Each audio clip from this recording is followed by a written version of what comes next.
Assalamualaikum warahmatullahi taala wabarakatuh. Sebelumnya, buat kawan-kawan semua sahabat dimanapun berada, tolong nonton video ini, like, subscribe, and comment, beserta jangan lupa tekan tombol loncengnya. Tengku Umar adalah pemimpin gerilya melawan Belanda selama Perang Aceh. Dia terbunuh ketika pasukan Belanda melancarkan serangan mendadak ke Melabu. Tubuhnya dimakamkan di daerah Mugo. Setelah kematian Tengku Umar, istrinya Cut Nyak terus memimpin gerilyawan melawan Belanda. Ia kemudian diangkat menjadi pahlawan nasional Indonesia. Kelahiran beliau adalah sebagai berikut. 1854 bertepatan di Melabu, Aceh. Wafat beliau 1899 usia 44-45 tahun di Melabu. Dia menikah dengan Cut Nyak. Putra beliau dari Cut Muligo adalah sebagai berikut. Tengku Peh, Tengku Raja Sulaiman, Momotong Mariam, Momotong Pajak, Tengku Dugam dari Cut Kembang. Biografi beliau adalah sebagai berikut. Makam Tengku Umar di Mugo Raya, Panton Re, Aceh Barat. Tengku Umar bergabung dengan gerilyawan pada tahun 1873 pada usia 19 tahun. Awalnya dia bertempur di Melabu. Dia kemudian memperluas operasinya ke berbagai bagian di Aceh Barat.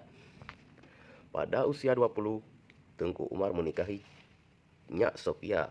Dia segera mengambil Nyak Mahligai sebagai istri keduanya.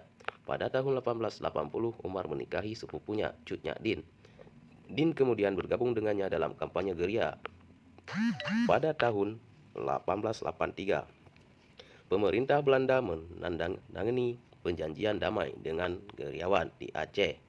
Pada tahun yang sama, Umar bergabung dengan mereka sebagai penguasa terselubung atas keluhan Din yang berbaris melalui barisan tentara penjajah.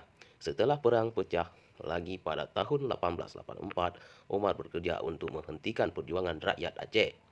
Untuk jasanya, pada tanggal 1 Januari 1894, Tengku Umar diberi gelar Pahlawan Johan dan diperintahkan Legius 250 tentara bersenjata lengkap.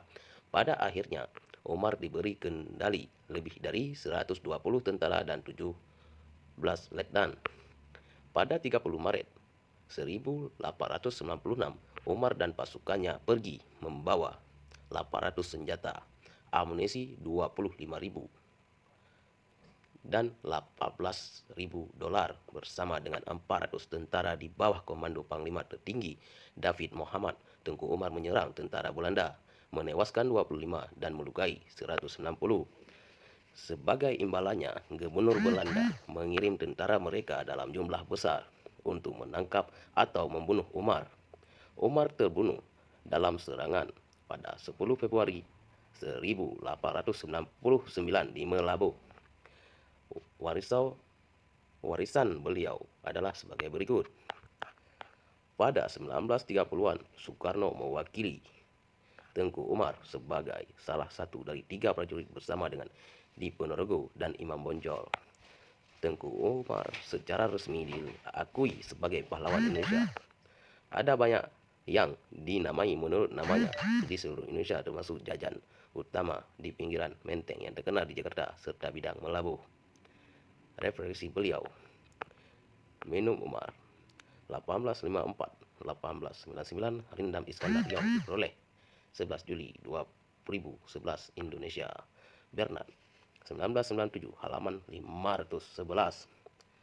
Bling Geografi. Pembatasan Indonesia Aceh dan sejarah lainnya di Sumatera Singapura University Press halaman 187 88 30 336. Oke, begitulah sejarah Tengku Umar Johan. Terima kasih semuanya yang sudah menonton video ini. Wassalam.